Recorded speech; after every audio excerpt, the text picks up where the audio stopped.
xót thương. Họ tìm hư danh với những lối ác đầy dối gian. Từ trời cha ban con duy nhất sáng thế nơi chuông chiên, vì cứu muôn người nên con trời hạ sinh. Ngài vào đời trong đêm đang khi khắp chốn còn ngủ mê, trăng bạc vàng cao sang hay với góc phố nệm ấm êm.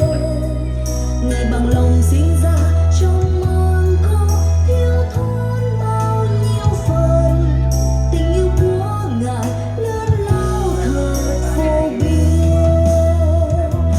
Ngài giáng sinh nơi đầy khổ đau, đành vỗ thang cứu người đang hư mất.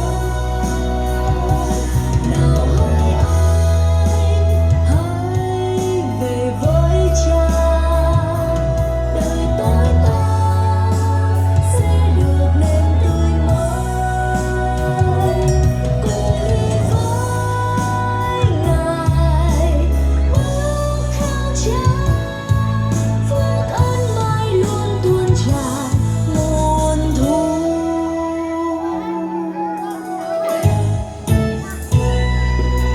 Ngài vào đời trong đêm đang khi khắp chốn còn ngủ mê,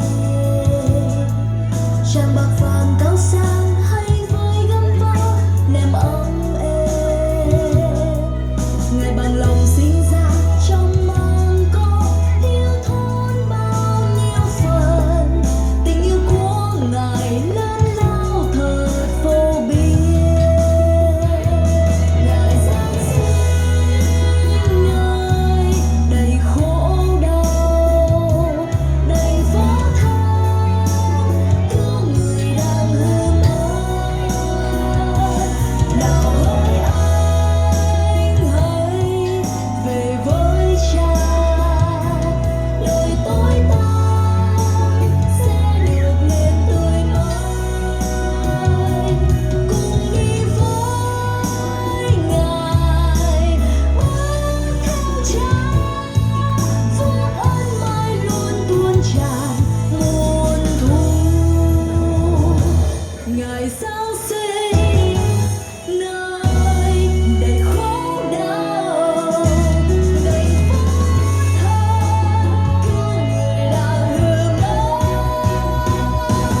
Nào hỡi anh, hãy về với Cha, đời tôi ta sẽ được nên tươi mới.